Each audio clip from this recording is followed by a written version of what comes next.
42 বছর ওয়াজ করতেছি, যে গ্রামে যে একটা ওয়াজ হয় ওই গ্রামে ফজরের মুসল্লি কমা হয়।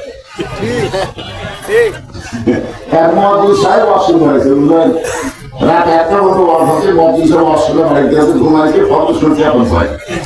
যারা ওয়াজ শুনবি এরা চাকর করছে, এরা চাকর করে বসে তাদেরকে টাকা দেওয়া। অন্য গ্রামে আমার মধ্যে তো সে আবার আমার চাকরি করছে, চাকর বাড়িতে মসজিদে টাকা কেন দেয়? মুয়াজ্জিনের খবর কি? মুয়াজ্জিন তো অসুস্থ হলো নাকি? আমার 4-5 জন মুসলিম মুয়াজ্জিনের বাড়ি গেছে, মুয়াজ্জিন সাহেব, মুয়াজ্জিন সাহেব লাভ করেছে, কি খবর? আজান দেয়নি, তারা চলেনি, ওয়াজ সুন্দর গেছিল। দেখছেন, ওয়াজ শোনার ফজিলত হলো মুয়াজ্জিনই চেতনা পায়। তার মানে বোঝা গেল এই বাংলাদেশের যত বছর আপনি নামাজের ওয়াজ করেন, নামাজি পারবে না, নামাজি বাড়তে গেলে আল্লাহর কোরআনের আইন লাগবে। ওয়াজ যে হবে না ভাই রে, ওয়াজ দিয়ে 13 বছরে 320 জন নবীর ওয়াজ দেয়, আমাদের কাঁসা ওয়াজ নবীর ওয়াজ দেয় 13 বছর 320 জন। এই জন্য আল্লাহ কোরআনে বললেন, আল্লাযীনা ইন মাক্কানাহুম ফিল আরদ আকামুস সালাত। মুসলমানের মধ্যে কাউকে যখন ক্ষমতা ছেড়ে দেওয়া হবে, তার 1 নম্বর দায়িত্বই হলো নামাজ কায়েম করা। বলেন কি কায়েম করা? তার ওয়াজ নামাজ কায়েম হবে না, সংসদের মাধ্যমে নামাজ কায়েমের বিল পাস করা লাগবে। বলেন ঠিক কি?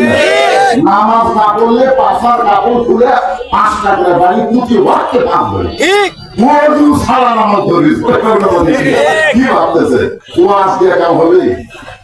একটু মনোযোগ দিয়ে শুনবেন। আল্লাহ বললেন, আমাকে যারা বিশ্বাস স্থাপন করেছ, আস্তাঈনু বিস-সাবরি ওয়াস-সালাত, ইন্নাল্লাহা মা'আস সাবিরিন। আমি আল্লাহর কাছে যদি তোমরা কিছু পাবার চাও, আমরা সকল আল্লাহর কাছে চাইতে চাই। আল্লাহ বলতেছেন, আমি আল্লাহর কাছে যদি তোমরা কিছু পাবার চাও, তাহলে ধৈর্য আর নামাজের মাধ্যমে চাও।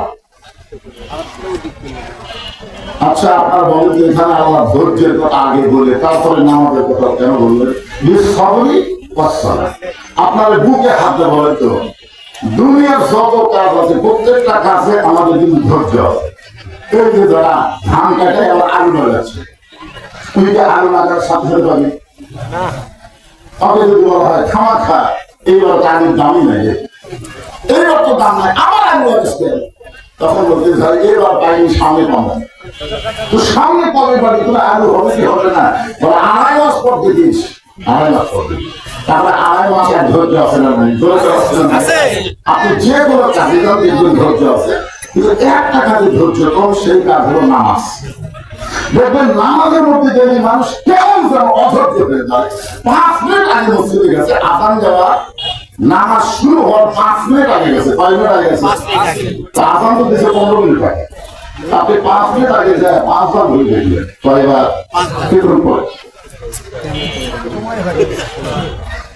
সব ঘুরে দেখে দেখে 10 মিনিট গেছে, পাশে বলতে ভাই আর কয় মিনিট আছে?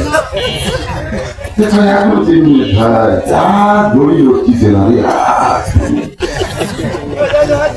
যে লোকটা মসজিদে 5 মিনিটের মধ্যে 5 বার ঘুরে দেখতো, ওই লোকটাই চাষ করে বাজারে যায় 1 ঘন্টা আড্ডা ঘুরি মারতেছে, একবার ঘুরি দেখতেছে না। এই জন্য আল্লাহ বলেন, আফলাহা মান তাযাক্কার ওয়া যাকারা ইসমা রাব্বিহি ফাসাল্লা।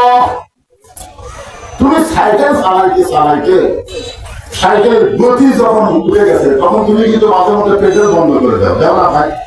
এরকম পেট্রোল 100 পেট্রোল বন্ধ করো। আপনার বলেন তো, পেট্রোল বন্ধ করলে কি সাইকেল বন্ধ হয়? তো সাইকেল চলে কি দিয়ে? পেট্রোল দিয়ে তো চলে। কিন্তু এক সময় পেট্রোল বন্ধ করলে সাইকেল কেন বন্ধ হয় না? আগে যে আপনি পেট্রোল মারছেন, ওই পেট্রোল মারার একটা গতি থাকার কারণে বন্ধ করলে মনে হয় করছে না। আপনি দুনিয়ার কাজ কামের পেট্রোল মারতে মারছি, মসজিদে আল্লাহ যাই কি এখানে আল্লাহ কি বলতেছেন? আফলাহা মান তাযাক্কা ওয়া যাকারা ইসমা রাব্বিহি ফাসাল্লা। আগে মুসল্লি হয় না, আগে মুসল্লি হয় না, আগে মসজিদের মধ্যে ঢোকে নিয়ত করো না, কারণ মিন শাররি ওয়াসওয়াসিল খান্নাস। তোমার ভিতরে একটা শয়তান আছে, আছে না নাই? এজন্য তো আছে না। আপনি যখন নামাজে নিয়ত করলেন, নিয়ত ভাঙার পরে শয়তান বলতেছে, তুই যে তাড়াতাড়ি দোকানে তালা দিয়ে চাবি, এটা কিন্তু আগে বলেন, এটা কিন্তু নিয়ম বান্ধব পরে উঠতেছে। তবে চিন্তা করতে গেলে তাড়াতাড়ি তালা দিয়ে আসবেন চাবি। আচ্ছা, আপনার বলে তো নামাজ বাদে যখন চাকরি খুঁজতেছে নামাজ আছে, হাদিস আছে বিস্তারিত, হুজুরি কলব ব্যতীত পশ্চিমকালেও নামাজ তোর হবে না। তবে কেন দাও জোয়ারি মানুষকে দেখাও নামাজ পড়ি, ও তোমার সিদ্ধ বীজের সুফসল ফলে না। আজও কেন আল্লাহর নামাজ ধরতে পারলা না। আল্লাহ কয় নামাজের জোরে ফায়ে সাকাত যাবে দূরে, পাক কোরআনে রয়েছে ঘোষণা, এখন আকাম রুকাম নামাজ রোজা একসাথে বান্ধিয়া বোঝা, জাহান্নামে দিয়া সরওয়ানা। আজও কেন আল্লাহর নামাজ ধরতে পারলা না। নামাজ যদি কেউ ধরে, নামাজ পড়ে না, নামাজ যদি কেউ ধরে, আল্লাহ বলেছেন ইন্না সালাতা তানহা আনিল ফাহশাই ওয়াল মুনকার। একমাত্র নামাজই পারে মানুষকে যাবতীয় বেহুদা এবং খারাপি কাজ থেকে হেফাজত করতে। আমাদের যুবকেরা যদি 5 ওয়াক্ত নামাজ ধরে, এই যুবকের হাতে যতই মোবাইল থাকে আপনার কোনো টেনশন নেই। ওই কারণে মিস করা মারবে না, বিয়ের আগে ওই প্রেমও করবে না। কেন করবে না? কারণ নামাজ ধরছে। কি ধরছে? কথা মানে সবাই যখন ঘুমায় গেছে ওর মন কখনোই করবে না যে সবাই ঘুমায় গেছে জানলা দরজা বন্ধ করে এখন অশ্লীল ভিডিও দেয়। এটা ওদের মন কখনো বলবে না, কারণ ওদের ইমান বলবে সবাই ঘুমায় গেলতে হবে, জানলা দরজা বন্ধ করলেও কেউ না দেখলেও আমার আল্লাহ দেখতেছে। এই যে নামাজ পড়লে হবে না, নামাজটা ধরবার গেলে ধৈর্যের দরকার আছে না নাই? যার কারণে আল্লাহ বললেন বিসবরি ওয়াসসালাহ ইন্নাল্লাহা মা'আস সাবিরিন। আচ্ছা, এই সমাজ আমাদেরকে বসার জায়গা হচ্ছে না?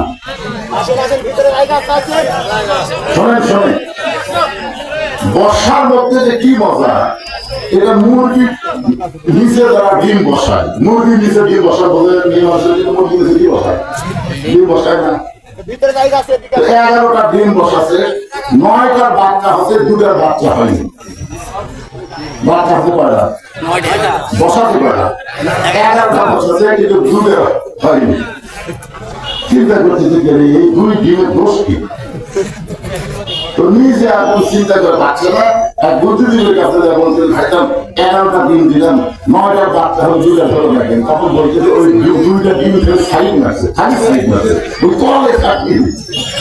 তো যারা এই সামেনা পরে আমার সামনে বসেছেন, এক ধরনের আপনারা সাইড মারতেছে, এরা হলো কাজে হয়ে যাবে, ফসা হয়ে যাবে। ধরে তাই বলতেছি এই সাইড সুইপ আমরা বসো, সামনে বসো। হ্যাঁ, আকেলের ভাই কোথায়? এখন আকেল ভাই কোথায়? আকেল বসার ভাই বসার ভাই সবাই বসো, বাবা আল্লাহর রাস্তায় বসো। অত্যন্ত গুরুত্বপূর্ণ তথ্য ও আল্লাহর নামাজ সম্পর্কে আলোচনা হচ্ছে। নামাজ ছাড়া কোনো গতি নাই। এই নামাজের প্রশ্ন আল্লাহ আমি করবি, সেই নামাজ, সেই নামাজের কথা হচ্ছে। একটু ধৈর্য নিয়ে বসে। নামাজটা হলো আসরের নামাজ। জোরে বলেন কোন নামাজ? কিছুক্ষণ পরে যে নামাজ আমাদের সামনে আসতেছে সেই নামাজের নাম কি? আসরের নামাজ। আযান দিলেন হযরত বেলাল ইবনে রেবাহ। হযরত বেলাল যখন আসরের নামাজের আযান দিলেন, সাহাবীরা মসজিদে দৌড়ে দৌড়ে আসতেছেন। কারণ প্রত্যেকটা মুসল্লি জানে সামনে কাতার যদি ধরতে পারি তাহলে সমস্ত কাতারের মধ্যে সামনে কাতারের সওয়াব বেশি। আপনার বলেন যে যারা মসজিদের বারান্দার নামাজ পড়ে আর যারা সামনে কাতারে নামাজ পড়ে এরা কি সমান? বারান্দার যারা নামাজ পড়ে এরা হলো ছটফটানি অধৈর্য মুসল্লি, খুব খেয়াল করবেন। আর সামনের কাতারে যারা নামাজ পড়ে এরা কিন্তু ছটফট করে না, এরা হলো ধৈর্যশীল মুসল্লি। এখন আপনাদের কাছে প্রশ্ন হলো, আযান দেওয়ার সাথে সাথে যারা আসে তারা কি বারান্দা থাকে? যদি থাকতে চাই একজন থাকতে দিয়ে ভাই সামনে যারা থাকে পিছনে। এখন অনেক লোক কিন্তু ভুল করে আগে আসে কিন্তু সামনে যায় না। জিজ্ঞাসা করা কি করে যাচ্ছে না, সামনে গিয়ে ইচ্ছা মতো বাড়ান যায় না। সামনে গেলে ইচ্ছা মতো বাড়ান যায় না, কারণ নামাজ শেষ করে টাকা দেখে সুন্দরদের নিয়োগ করছে, আমি কি আর কি করতে পারি, ওই নিয়োগ করে জীবন আমি ভুল করবো না। আচ্ছা বাইরে বসে থাকবো, যেই মতো আকামত দিবে তখন এটা সমাজ শেষে ঢুকবো, শেষে বানাবো আগে। কি মনে করতেছে? আল্লাহ রাসূল বলেছেন সামনের কাতারের ফজিলত যেটা আমি পরিষ্কার ভাবে তোমাদেরকে বলে দিতাম, তাহলে সামনের কাতারে মুসলিমে যাওয়ার জন্য মারামারির উপর পাড়া করে দিত। তার মানে বলো সামনের কাতারের ফজিলত কম না বেশি? যে মাত্র হযরত বেলাল আযান দিয়েছে, আযান দেওয়ার সঙ্গে সঙ্গে মুসলিম আওয়াজ দিয়েছে, আল্লাহ নবী বলেছেন ইল্লা মুয়াজ্জিন, শুধু মুয়াজ্জিন ছাড়া আযানের আগে কেউ যদি মসজিদের মধ্যে প্রবেশ করে তাহলে তার নামাজ হবে, কিন্তু মসজিদে প্রবেশ করার সওয়াব থেকে সে বঞ্চিত হবে। আমার কথা বললে মসজিদে ঢোকার কিন্তু একটা সওয়াব আছে, এই সওয়াবটা কখন থেকে শুরু হবে? আযান দেওয়ার পর থেকে। আযান দেওয়ার পরে রাসূল বলেছেন ইল্লা মুয়াজ্জিন, মুয়াজ্জিন ছাড়া, মুয়াজ্জিনকে ঢুকে আযান দেওয়া লাগে, মুয়াজ্জিন ছাড়া মুসল্লি ব্যাপারে তোকে হলো আযান দেওয়ার পরে হবে। আযান দেওয়ার আগে কেউ যদি ঢুকে যায় তাহলে মসজিদে তার নামাজ হবে, কিন্তু মসজিদে প্রবেশ করার সওয়াব থেকে সে বঞ্চিত হবে। এখন বলেন যে মসজিদে ঢোকার একটা সওয়াব আছে না নাই? আছে। আপনাকে সেই সওয়াব থেকে বঞ্চিত হবেন না? তবে আযানের আগে যাবেন না পরে যাবেন? পরে যাবেন, কিন্তু খুব বেশি পরে যাবেন না। আযান দেওয়ার 3 মিনিটের মধ্যে যারা মসজিদে ঢুকবে আল্লাহ রাস্তায় একটা উট কুরবানির সওয়াব আল্লাহ তাকে দিয়ে দিবে। আল্লাহ বলেন তো আল্লাহ কি সওয়াবের অবস্থা না? আপনি জীবনে উট কুরবানি দিতে পারবেন না? আমি কয়েকবার হজ করে গেছি, উটের বাবার উট দেখতে গেছি কিন্তু কিনবার থাকে। আমরা একসময় 7 জন মিলে একটা উট কিনবার গেলাম, 6 ঘন্টা দিলাম। আমি বলতে 7 জন মিলে দেখবে না, আপনার টাকা আপনি দেন, মানে উট কিনবার গেলে যে টাকা লাগতেছে তার শিখি টাকাটা তো ছাগল হচ্ছে, তো খাওয়া খা এত টাকা কি দরকার? কিন্তু আযান দেওয়ার 5 মিনিটের মধ্যে যারা মসজিদে পা দিবে আল্লাহ রাস্তায় একটা গরু কুরবানির সওয়াব পাবে। আযান দেওয়ার 10 মিনিটের মধ্যে যারা মসজিদে আসবে একটা ছাগল কুরবানির সওয়াব আল্লাহ তাআলা আমলনামায় দেবে। এমনকি মসজিদ যখন আযান দেবে এমন সময় যদি মসজিদে প্রবেশ করে একটা ডিম এবং মুরগি নামের সওয়াব আল্লাহ তাআলা আমলনামায় দিয়ে দিবে। তার মানে আযান দেওয়ার আগে যাওয়া হবে না, ঢুকলে কি ঢুকবে? মুয়াজ্জিন ঢুকবে, মুসল্লি ঢুকবে আযান দেওয়ার পরে। সমস্ত সাহাবী মসজিদের মধ্যে যখন একত্র হয়ে গেলেন, কিছুক্ষণ পর আসরের জামাতের যখন সময় হলো তখন হযরত বেলাল আবার আযান না, এবার যেটা দিচ্ছেন তার নাম হলো ইকামত। হযরত বেলাল আবার দাঁড়ায় যে দিচ্ছে তার নাম কি? ইকামত। ইকামতের মধ্যে যদি একই শব্দ 2 বার বেশি হয় যেটা আযানের মধ্যে নাই, সেই শব্দ আপনারা জানেন? জানেন না? ইকামত শোনেন আপনারা? ইকামত শোনেন না? ইকামতের শব্দ 2টা, একই শব্দ 2 বার করে আযান বসে। এই শব্দটা কি? কামাতিস সালাত, কামাতিস সালাত। হযরত বেলাল যখন ইকামত শুরু করেছেন এমন সময় নবী তাকায় দেখে সামনে কাতারে একজন সাহাবী বসে আছে। ইকামত দেওয়ার পরে আর বসে থাকা যাবে না, ইকামত দেওয়ার পরে দাঁড়াতে হবে। তার হুকুম আল্লাহর হুকুম। আল্লাহ কোরআনে বলেছেন কুমু লিল্লাহি কানিতিন, দাঁড়াও লিল্লাহি আল্লাহর জন্য আনুগত্য নিয়ে দাঁড়াও, এই হুকুমটা। তাহলে নামাজের ফরজ কয়টা? ভিতরে এবং বাহিরে নামাজের ফরজ আছে না? কয় ফরজ? 13 ফরজ। নামাজের ভিতরে এবং বাহিরে 13 ফরজ। তার মধ্যে একটা ফরজ হলো দাঁড়িয়ে নামাজ শুরু করা। দাঁড়িয়ে আমার কথা না, আমার কথা নাম না, কুমু লিল্লাহি কানিতিন, দাঁড়িয়ে নামাজ শুরু করা। কিন্তু দেখবেন ইকামত দেওয়ার সময় কত মানুষ চেয়ারে বসে থাকে। আপনাকে এলাকা থাকি নাই মসজিদ ইকামত দিচ্ছে, ওই হেলান ব্যবস্থা আপনারা বলেন তো চেয়ারে বসে নামাজ আল্লাহ কি ঠেকা বলছে? আল্লাহ কি একই ঠেকা যে তুই চেয়ারে বসে নামাজ পড়বি আর তোর নামাজ আমি নিব? এইটা কেমন মনে করলি? তুই হেঁটে হেঁটে মসজিদে আসবি, হেঁটে হেঁটে বাজার করলি, আর মসজিদ ঢুকে তুই চেয়ার দখল করলি, ইয়ার কি আমার জায়গা বসে আছে? আপনার বন্ধ যে লোকটা চেয়ারে বসে নামাজ পড়ে অতি ছাড়নি করে যাচ্ছে না হেঁটে হেঁটে যাচ্ছে? চেয়ার বসে মাজার সমস্যা হয় না? ঠিক বলো মাথার সমস্যার মাটির বসো, বসার কথাও আছে না? এমনকি বসাও যদি তোমার কষ্ট হয়, শুয়ে ফেলো, শুয়ে ফেলাও যদি তোমার কষ্ট হয়, ইসলামকে পড়ো। যতক্ষণ দাঁড়াবার পারবা ততক্ষণ তুমি জামাতে করবা, আর যখন তুমি দাঁড়াবার পারবা তোমার জামাত আল্লাহ দরকার নাই, তুমি যেখানে নামাজ পড়বা সেখানে আল্লাহ তোমার সব দিবে। আল্লাহ তোমাকে বলেছেন তোমার কষ্ট হবে, এমন কিছু আমি আল্লাহ তোমাকে সাফাই দেই নাই।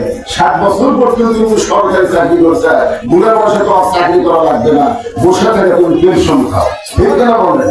যৌবন বয়স থেকে যারা আল্লাহ নামাজ পড়েছে, বুড়া বয়সে যদি জামাতে নামাজ পড়ো না পারে, তুমি যেখানে নামাজ পড়ো আল্লাহ তোমাকে পেনশনের সব দিয়ে দিবে।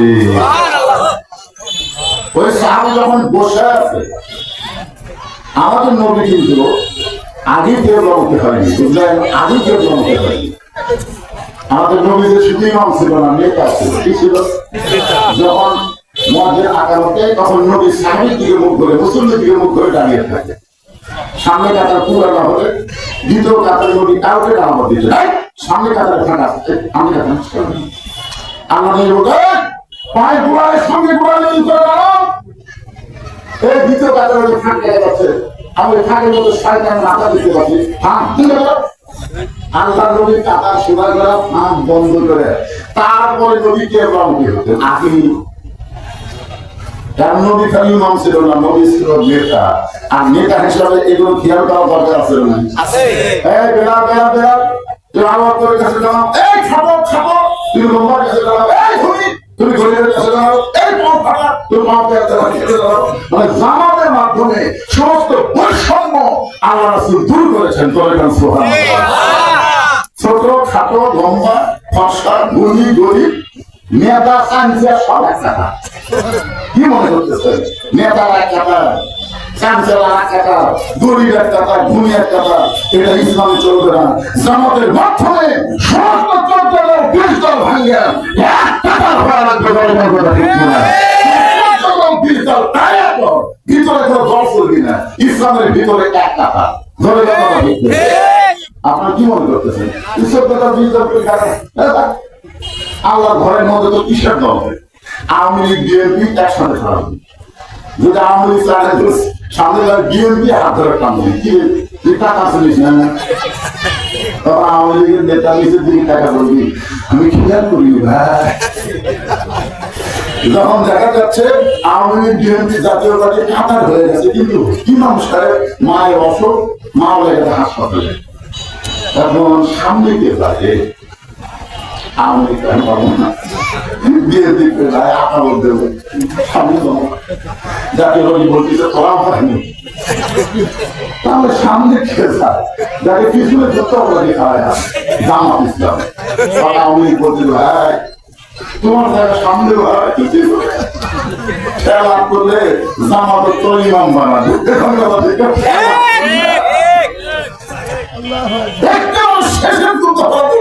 আওয়ামী হাত ধরে তুই সামনে পা, কারণ তোর জায়গা হোক সামনে। আর বাংলাদেশের বাহিরে তোমরা তাদেরকে যুদ্ধ বলে বলো, এই মুহূর্তে বাংলা সার রাখা আর মসজিদের মধ্যে গেলে তাদের নেতৃত্বে তোমরা কাতার সভা করবে। কথা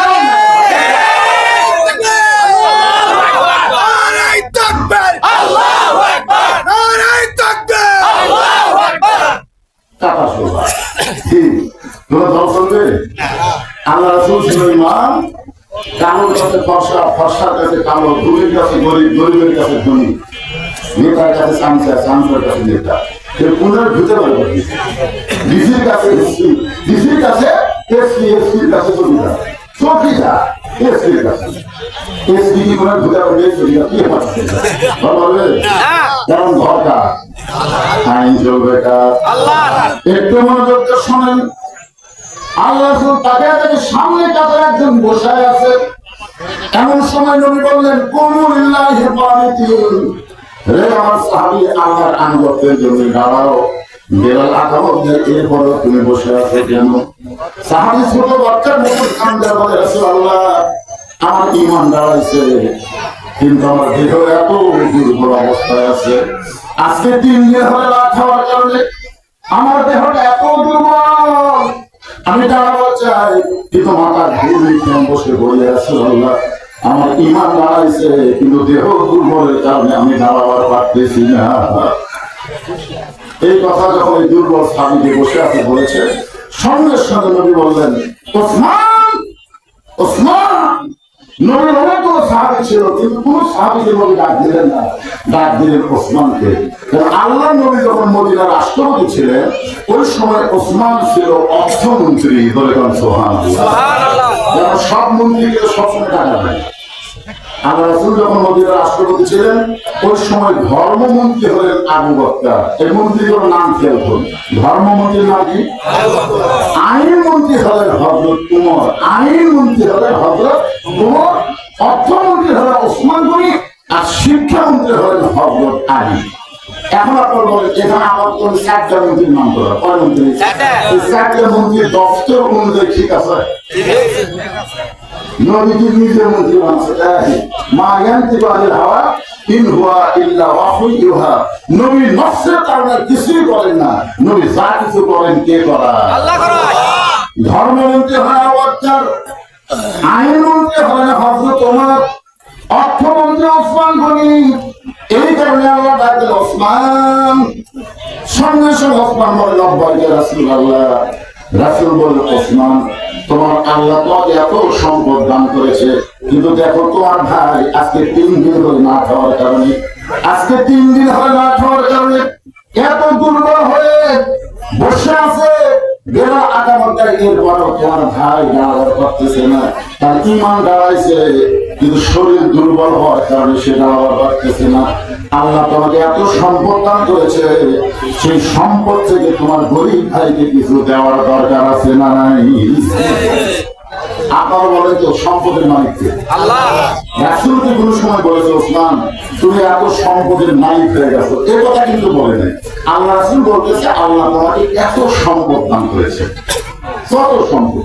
একদিন নবী ওসমানকে ডাক দিয়ে বলে, ওসমান, আল্লাহ তোমাকে কত সম্পদ দিচ্ছে, তার কি হিসাব আছে? ওসমান বলে বলতেছে, হুজুর হিসাব যদি না থাকে তাহলে যাকাত কেমনে দিব? সুবহানাল্লাহ বলেন না? কারণ যত বড় সম্পদশালী আপনি হন, আপনার হিসাবের দরকার আছে না? অনেক লোক বলে, আমার কত সম্পদ আমি জানি না, তাহলে মরে টাকার দাবি করবে, জানিস না? শতকরা 2.5 টাকা গরিব দেওয়াই লাগবে, না দিলে তো ঠিক হবে। সম্পদের মালিক তুমি না, সম্পদের মালিক হচ্ছে আল্লাহ। আর তোমার শতকরা 2.5 টাকা গরিবের হক, আর তাহলে হিসাব জানি না। তো যাকাত কি হবে? হাত আন্দাজে দিই, হাত আন্দাজে যাকাত হবে বলি না। নামাজ যেরকম ফরজ, সম্পদশালীর জন্য যাকাত ও আল্লাহর বিধান ফরজ। আল্লাহ রাসূল বলে, ওসমান, আল্লাহ তোমাকে কত সম্পদ দিচ্ছে, তার কি হিসাব আছে? ওসমান বলে, হিসাব যদি না থাকে তো যাকাত কেমন দিব? আল্লাহ রাসূল বলে, ওসমান, একটা হিসাব তুমি আমার কাছে দেওয়া তো। ওসমান বললেন, ইয়া রাসূলুল্লাহ, আল্লাহ আমাকে যত সম্পদ দিয়েছে